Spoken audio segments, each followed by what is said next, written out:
ఇంట్లో మిషన్ కుట్టుకుంటూ ఉండేవాళ్ళని మోటివేట్ చేయాలో వద్దో నాకైతే అర్థం కావట్ల. కన్‌ఫ్యూజన్‌లో ఉన్నా.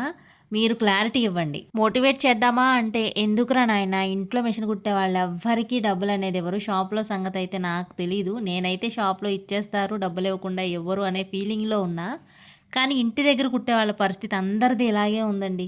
ఎందుకంటే అందరూ తెలిసిన వాళ్ళే వస్తారు. మొహమాటాల కొద్దీ వాళ్ళు ఇస్తానులే అంటారు. మొహమాటం కొద్దీ మేము అడగలేము. ఒకవేళ అడిగామే అనుకో సగం ఇస్తారు. సగం ఈసారి కుట్టించుకున్నప్పుడు ఇస్తాము, వస్తాము మిషన్ దగ్గరికి అంటారు. ఈవిడ దగ్గరికెళ్తే పోయినసారి ఇవ్వాల్సిన డబ్బులు కూడా ఇవ్వాలి అని చెప్పేసి టైలర్‌నే మార్చేస్తారు. కొంతమంది ఇలాంటి వరస్ట్ కస్టమర్స్ ఉన్నారండి. ఇలాంటి వాళ్ళని ఏమనాలో కూడా నాకు అర్థం కావట్ల. మోటివేట్ చేయాలో వద్దో కూడా నాకు అర్థం కావట్ల. ఒక సిస్టర్ అడిగారు ఫ్రంట్ పార్ట్‌లో లోతు ఎలా తీసుకోవాలి అని చెప్పి. ఈ కార్నర్‌లో బ్యాక్ పార్ట్ కన్నా ఒక హాఫ్ ఇంచ్ లోతుని ఇలా మార్క్ చేసుకొని రౌండ్ షేప్ డ్రా చేసుకోవాలి. ఇంకొక సిస్టర్ కామెంట్ చేశారు బ్రెస్ట్ తక్కువగా ఉన్న వాళ్ళకి మార్కింగ్స్ ఎలా చేసుకోవాలి డాట్స్ కోసం అని చెప్పేసి. బ్రెస్ట్ తక్కువగా ఉన్న వాళ్ళకి డాట్స్ అనేవి పొడవు వెడల్పులు కొంచెం తగ్గించాలి.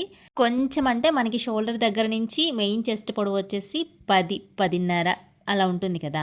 ఇప్పుడు 10 ఇంచుల దగ్గర నుంచి చెస్ట్ తక్కువగా ఉన్న వాళ్ళకైతే 2 ఇంచులకి డాట్ పొడవు మార్క్ చేసుకోవాలి. చెస్ట్ నార్మల్‌గా ఉన్న వాళ్ళకైతే 2.5 ఇంచుల వరకు మార్క్ చేసుకోవాలి. హెవీగా చెస్ట్ ఉన్న వాళ్ళకైతే 3 ఇంచుల వరకు కిందికి డాట్ కోసం మార్క్ చేసుకోవాలి. ఏంటో నాయన ఈ బ్లౌజ్ గోల 10, 10.5 అంటుంది. నాకేం అర్థం కాలేదు అనిపిస్తే గనక కామెంట్ సెక్షన్‌లో కామెంట్ చేయండి. తప్పకుండా మీకోసం ఫుల్ వీడియో పోస్ట్ చేస్తాను. ముందు అడిగిన వారి డౌట్స్ కూడా ఉన్నాయి. నేను నోట్ చేసుకున్నా. బట్ వీడియో ఇంకా రెడీ అవ్వలేదు. ఆ వీడియోని ఇప్పుడు ఈ డౌట్స్ వీడియోని నోట్ చేసుకొని ఈ వీడియో కూడా రెడీ చేసుకొని 2 వీడియోస్ పోస్ట్ చేస్తాను. వీడియో నచ్చితే లైక్ చేసి యూస్ఫుల్ అనుకుంటే షేర్ చేసి మరిన్ని వీడియోస్ కోసం ఏం చేయాలో తెలుసు కదా.